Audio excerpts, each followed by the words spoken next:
The Queen noted a building with unusually lavish ornamentation, including shining bronze roof tiles and glistening rock crystal window panes.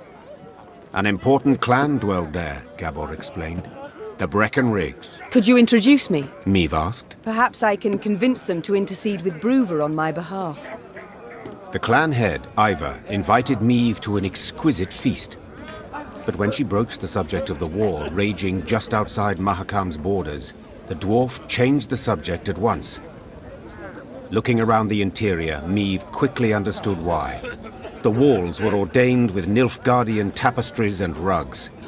Gifts from friendly Imperial envoys, no doubt. Meve prepared to leave, convinced she had wasted her time, when someone clasped her shoulder and pulled her into a darkened room.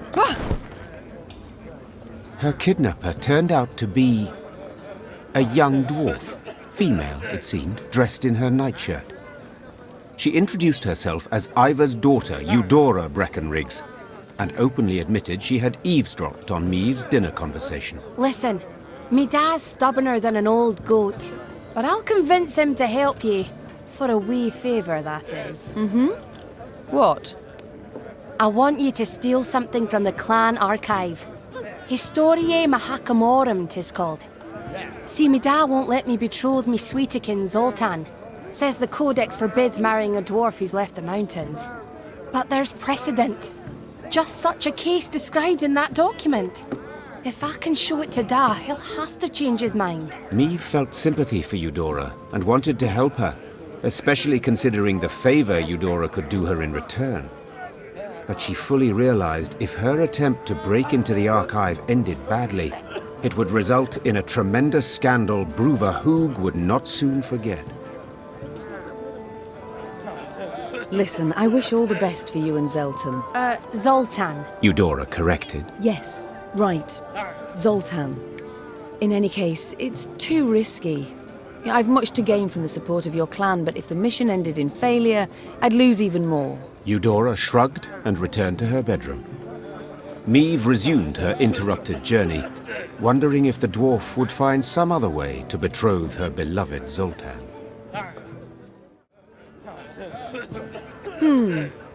The pot's worth the play, I believe. Fine. I accept your offer. They then shook hands, sealing the deal. Meve had to bite her tongue to stop from crying out, for the young she-dwarf had the grip of a brawny blacksmith.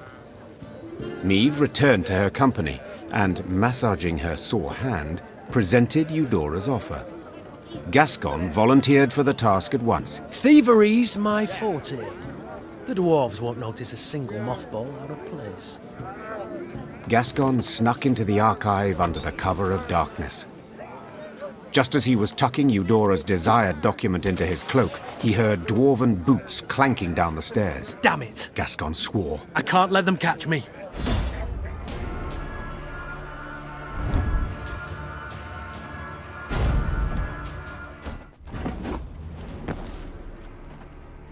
Huh?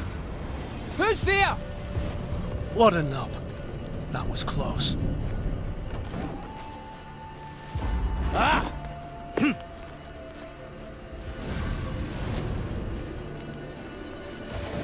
Piece of cake.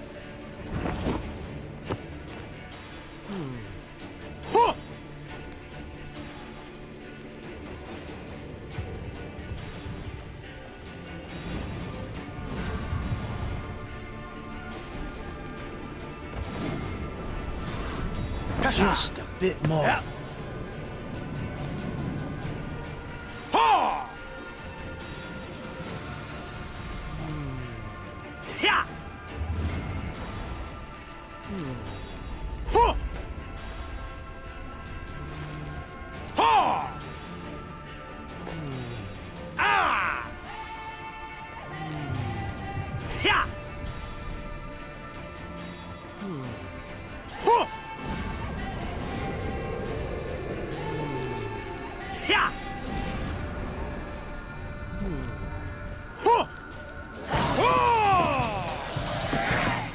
Luckily, Gascon managed to do the deed quietly, so the dwarves never found out who had broken in. As agreed, Meve handed Eudora the stolen document.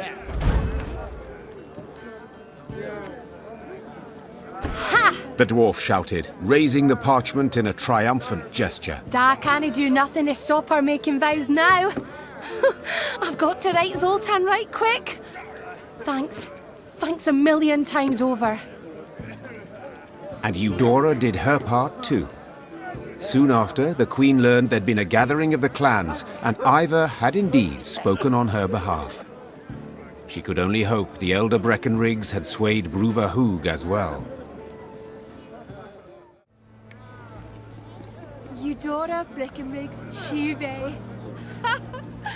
Oh, I truly like the sound of that. Oh, there's nothing like solidarity between ladyfolk. Nothing at all. Dad's stubborn, but I always find a way with him in the end. The right stratagem, and he turns into putty in my mitts.